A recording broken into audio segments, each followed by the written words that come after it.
Hello and welcome to another World of Warcraft Cataclysm Patch 4.2 DPS guide.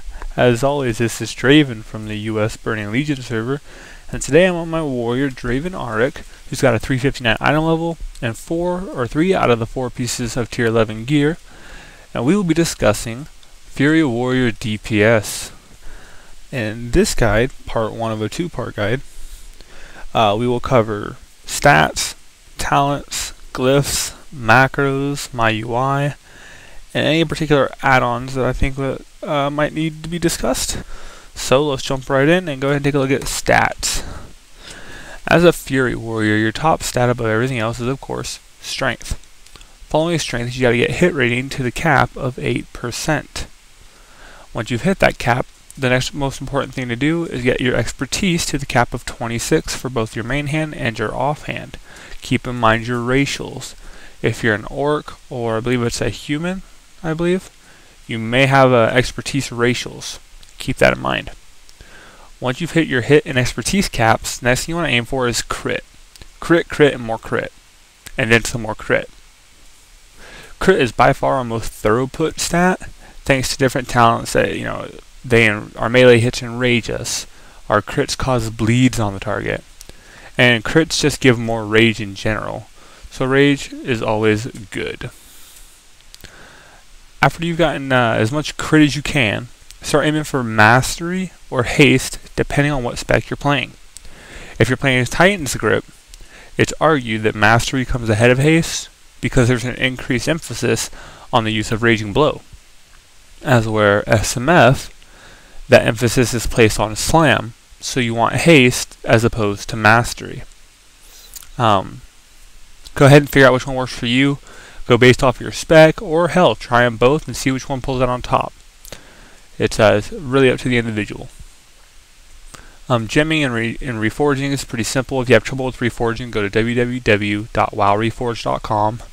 It is an amazing website and it will help you out very, very much, unless you are amazing at reforging. Enchantments, get the standard ones. You can find them basically anywhere on the web. Elitist Jerks will tell you exactly what you need. I won't cover that here.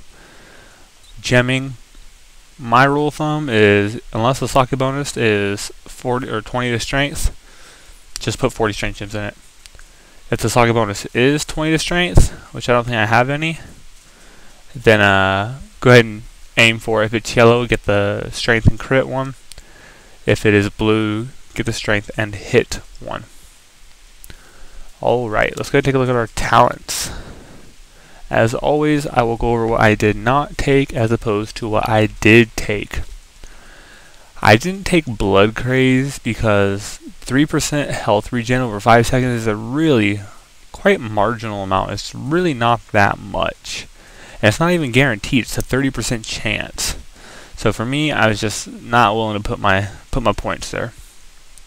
Piercing Howl is a great talent if you're PvPing, or if you're the only one on ad control. However, most 10 and 25 mans have other people who can slow. Hunters with traps and concussive barrage if they play MM, Death Knights if they picked up Chillblains, Boomkins when they detonate their mushrooms, stuff like that. So I haven't run into an encounter where we have nobody slowing. So personally, I didn't pick up that talent. I didn't feel it was needed for the groups I run with. Die by the Sword, another amazing PvP talent. However, the thing that separated it from in a PvE standpoint is, one, you're getting 100% parry. You're not getting 100% dodge. That means you have to be getting hit in order for this to be useful. AoE stuff is not going to get parried. So that's one downfall. 2 is whenever you're brought below 20% health. Think about it, and how long are you sitting under 20% health? So it's not very often. Either you have 2 good one-handers, play Single Minded Fury. If you have 2 good two-handers, play Titan's Grip. If you have both, play whichever one you prefer. You're not going to get a huge DPS increase one way or the other. I personally took Single Minded Fury, despite having 2 perfectly good 359 two-handers. My rationale, my reasoning, is that the rage regeneration is a lot smoother, and because of that, I always ended up with slightly higher numbers. I also don't have a swing timer add-on at the moment. I need to get one. But for me, personally, my playstyle, the way I like to play and whatnot, single-minded Fury is unfortunately the one that came on top. I would love to rock two giant two-hand weapons because I think that is amazingly cool and the entire premise behind playing a Fury Warrior, but it is what it is. Now in the arms tree, I didn't take Blitz because as an arms warrior or a Fury Warrior, you do not charge. If you charge, you are doing it wrong because that means you are in battle stance, and you don't want that. You shouldn't be in battle stance. These other two talents are pretty sweet talents. You know, increases the damage of Slam, Victory Rush, Raging Blow, increases your healing and your self heals. That's amazing. And then of course Deep Wounds. 3/3 Deep Wounds is a huge bonus to DPS because you will be doing a lot of bleed damage, especially by stacking so much crit. Over into the protection tree, the only thing viable here is Insight, and basically for me 66% chance whenever I get a heroic strike critical to get another one. It's a sweet, nifty, handy talent, and I like to use it. Now, let's take a look at glyphs. For primes, they almost even make any kind of remote sense. Is Slam, Bloodthirst, and Raging Blow. They're pretty self-explanatory. I don't think there's any reason to go in depth why I picked those. For majors, I took Colossus Smash, Heroic Throw, and Death Wish.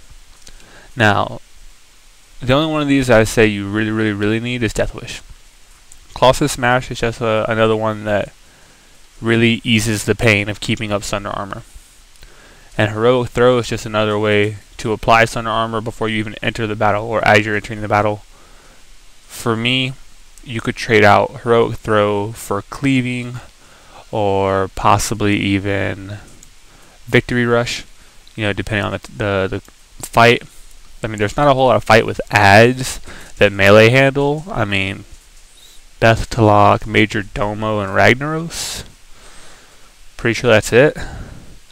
Shouldn't be cleaving stuff on Alisrazor. Shouldn't be cleaving stuff on Shanix. So I'm pretty sure those are the only few fights the Glyph of Cleaving comes in handy. Again, on those fights, they are handy. They can, you know, they're useful. Major Domo, Death to Lock, Ragnaros, you could use them, no problem. However, just 3 out of 7 isn't enough for me to want to take it. If you did take it, pick it up over Heroic Throw. Definitely not over Colossus Smash. And keep in mind, just Glyph of Victory Rush is definitely it's a solid choice. If you're getting that killing blow, if you're gonna be the last one to hit the ad, if you're on ad duty, you're getting that killing blow. It is a great way to help the healers out. If you're not getting the killing blow, I wouldn't worry about it too much then. As for minors, our only real choices: Berserking Rage, Demo Shout, Battle Shout. You know, you could pick up Command, you could pick up Enduring Victory. I definitely would encourage Berserker Rage.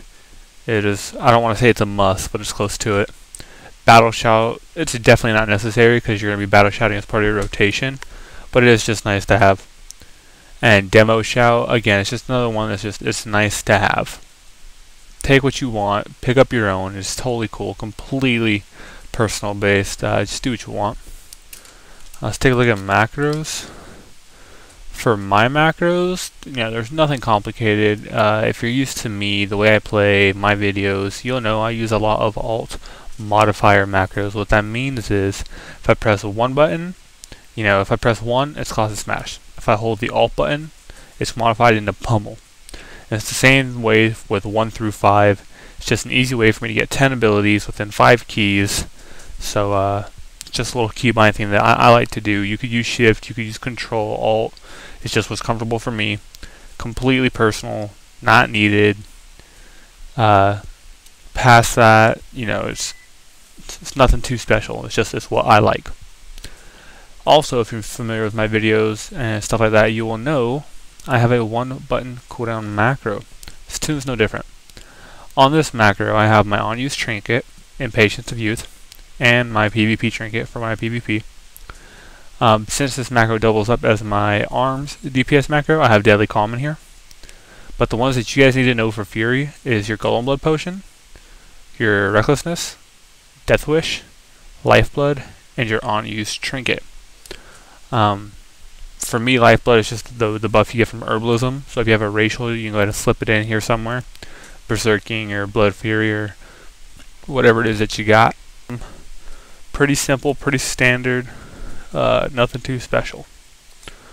Alright, let's take a look at my UI and my add-ons. Up top we have Titan panel, which is basically just it's a complete add-on for looks. It is all about aesthetics. It is a very good utility add-on.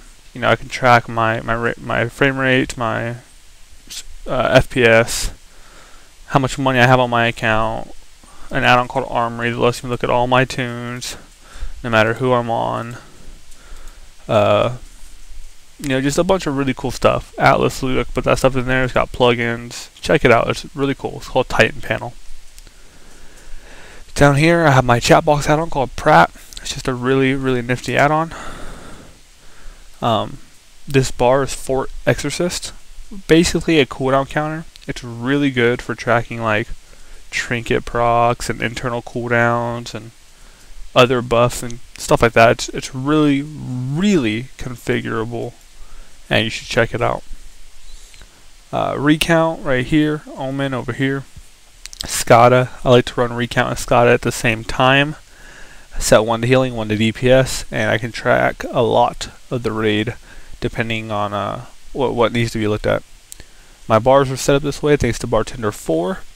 My add-ons, or my they got this nice little outline, and some of them are in circles thanks to Button Facade. They just go hand in hand. It's very cool. And my map is right here and has this nice art around it thanks to Sexy Map. Again, completely aesthetic, all for looks. Don't need to have it. This right here is my heads-up display. I use this as my general go-to guide on how much rage I have. You know, if it's halfway, I've got 50 rage. So about right here, I've got like 80 rage. You know, whatever it may be, it's just a quick reference, so I don't have to look down here and try and, you know, read the numbers with everything else going on. For me, I like it. It's personal preference. You don't have to have it. My power auras for this character. Let's see. For this guy, I've got 4 main ones for Fury. I've got my Battle Trance. So when this pops up, I know I need to either hit Heroic Strike or Raging Blow. Prioritize Heroic Strike over it. Right here in the middle is Landslide. Just tracks my weapon buff. Over here is Slayer, the buff you get from License to Slay. And then on the top it's got the stacks, the bottom's got the timer. All these have timers. This one right in the middle is, I believe the threshold set to 80. 75. When I have more than 75 rage, this pops up. This is the button, or this is the aura that says, hey, it's okay to use Heroic Strike now. And it's pretty nifty. I'm pretty sure that's just about it for part 1 of the guide. Make sure you guys head over and see part 2 for the actual combat portion. We'll go more in depth on rotation. We'll cover a few extra little bits that we didn't get to here. Hope it helped. If it did, please rate, subscribe, comment, tell your friends, tell your guildies, tell random people. I don't care. Get the word out there, and let's see if we can get my channel popular. I'll start producing more guides and all that good stuff. But thanks for watching. Thanks for taking your time, and I will see you guys in part 2.